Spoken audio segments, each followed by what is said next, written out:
আগরতলার তুলসীবতী উচ্চতর মাধ্যমিক বিদ্যালয়ে এক গুরুত্বপূর্ণ অনুষ্ঠানের মাধ্যমে ত্রিপুরা শিক্ষাক্ষেত্রে নতুন দিগন্তের সূচনা হলো। রাজ্যের 210টি সরকারি ও সরকারি সাহায্যপ্রাপ্ত স্কুলে একযোগে ব্যক্তিগতকৃত অভিযোজিত শিক্ষা ল্যাব, পার্সোনালাইজড অ্যাডাপটিভ লার্নিং পাল ল্যাব উদ্বোধন করা হয়।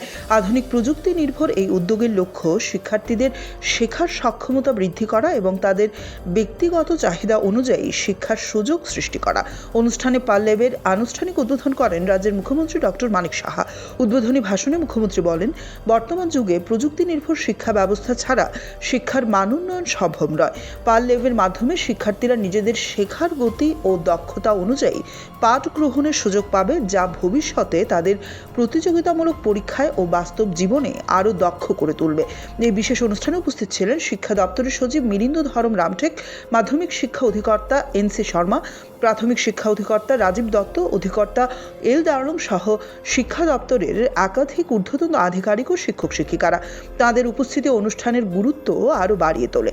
এই ল্যাবের মাধ্যমে শিক্ষার্থীদের গণিত, বিজ্ঞান ও ভাষা শিক্ষায় বিশেষ জোর দেওয়া হবে।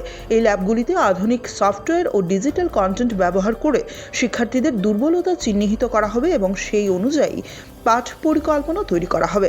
ফলে প্রত্যেক ছাত্রছাত্রী নিজের সামর্থ্য অনুযায়ী শেখার সুযোগ পাবে বলে আশা ব্যক্ত করেন অনুষ্ঠানের অতিথিরা।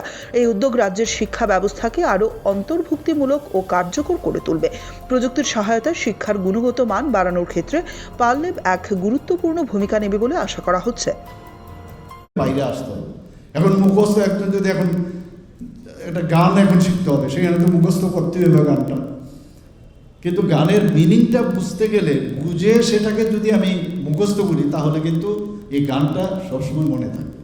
একটা কবিতা আমি রিসাইটেশন করছি একটা, সেখানে আমি যদি জিনিসটা বুঝি, বুঝার পরে সেটা সবসময় মনে থাকবে সেটা।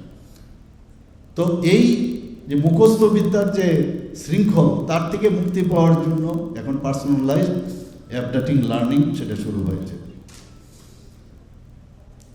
এটা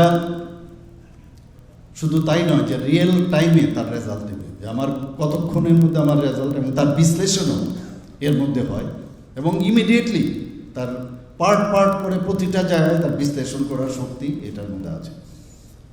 আজকে আমরা চাই শুধু ত্রিপুরাতে না, ন্যাশনাল এডুকেশন পলিসি 2020 অর্থ হচ্ছেই যে গুণগত মানের উচ্চ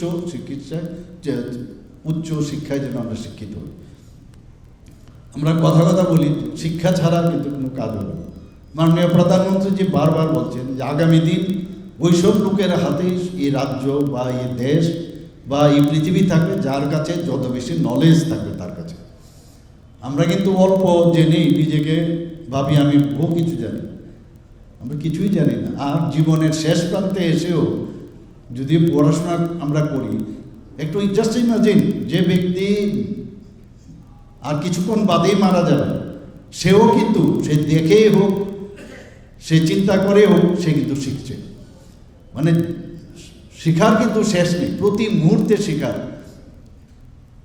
এবং তাতে করে যখন নিজেকে আমরা প্রপারলি শিক্ষিত আমরা করতে পারি, সামাজিকভাবে যদি আমরা শিক্ষিত হই, সেটার পাশাপাশি অর্থনৈতিক কিন্তু উন্নয়ন হবে। একজন লার্নেড ব্যক্তি, তার পয়সার কোনো অভাব হয় না, কাজে শিক্ষা অত্যন্ত প্রয়োজন। আমরা কিন্তু অনেক সময় বলি বেকার, আমি বেকার তো বলে না অনেকে, কিন্তু এই যে প্রপার শিক্ষার মাধ্যমে সে অনেক জায়গার মধ্যে আজকে গিয়ে নিজেকে সে ইনভলভ করতে পারে, সেই ব্যবস্থাও আছে, প্ল্যাটফর্ম